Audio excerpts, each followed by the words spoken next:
Gen Z is a completely different एक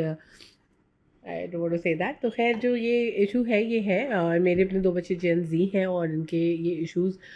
ज़्यादा हैं। आई थिंक ये थोड़ा-सा आप टॉक्सिक जो आप कह रही हैं ना कि इट हैज़ बिकम ये जो आई वुड से कि आप सबसे पहले ना अपने आप को उस ज़ोन से निकाल लें कि जहाँ आप बच्चा आपको जब लेबल करता है तो आप ट्रिगर होते हैं। तो जस्ट लिसन टू देयर, उनकी टर्मिनोलॉजी बिल्कुल डिफरेंट है। शायद हम भी ये बातें करते थे बट हमारे अल्फाज, हमारे जो टर्मिनोलॉजी थी वो कुछ और होती थी। एक एज होती है जिस वक्त बच्चों को पेरेंट जो है ना वो उनकी ज़बान में टॉक्सिक और हमारी ज़बान में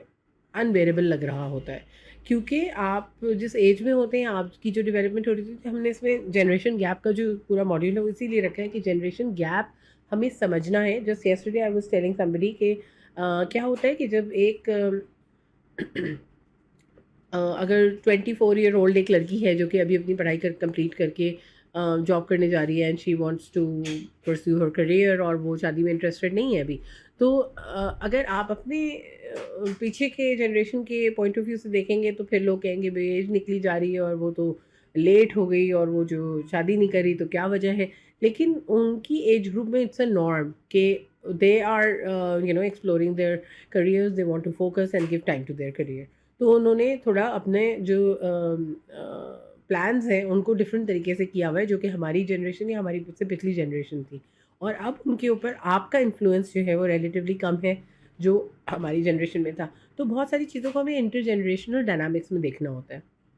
तो हाँ, वो अगर आपको टॉक्सिक कह रहे हैं तो उनसे आप समझने की कोशिश करें, ask them what does toxic mean, what did I do that you find toxic and how does it affect you, और आप पूछ लें, try to understand their terminology, just decode it and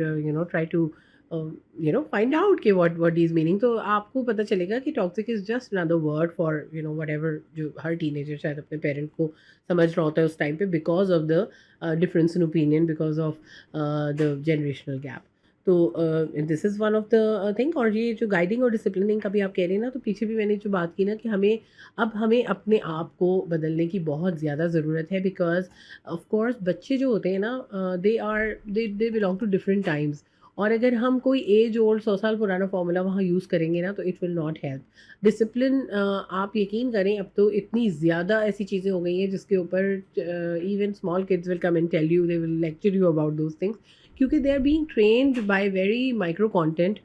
जो कि उनको स्पेसिफिक रीजनिंग्स दे देता है कि दिस इज़ द प्रॉब्लम और ये इस वजह से आपको ऐसा सोचना चाहिए। तो their thoughts are being manipulated. तो जितना वो कंटेंट वहाँ देख रहे हैं उसी तरह से आपने भी उनसे बात करनी है और अपने व्यूज़ को कम्युनिकेट करना है, so that that gap doesn't become a drift between the parent and the child. West में देखिए सबसे ज़्यादा यही इशू हो रहा है कि बच्चे जब पेरेंट्स से दूर रहते हैं उनका एक अलग ही दुनिया बन जाती है और फिर वो अपने पेरेंट्स के साथ बैठना या मतलब पॉइंट ऑफ व्यू समझना तो बहुत ही दूर की बात हो जाती है, वो उनकी कोई किसी किस्म की बॉन्डिंग नहीं रहती। तो ये चीज़ हमें अपने बच्चों को इन चीज़ों से बचाना है कि कम्युनिकेशन हमेशा ओपन रहे। अगर बच्चा आपको टॉक्सिक बोलता है, मैं my son once told me that I hate you, और मैं मतलब I felt really bad and I was hurt, लेकिन आई वेंट इनटू इट कि मैंने कहा कि what made you say this, you tell me, but मुझे तो उसने ये जवाब दे दिया आगे से कि व्हेन डिड आई से दिस। तो वो उसका ट्रॉमा था that then we later discovered and then we worked on it,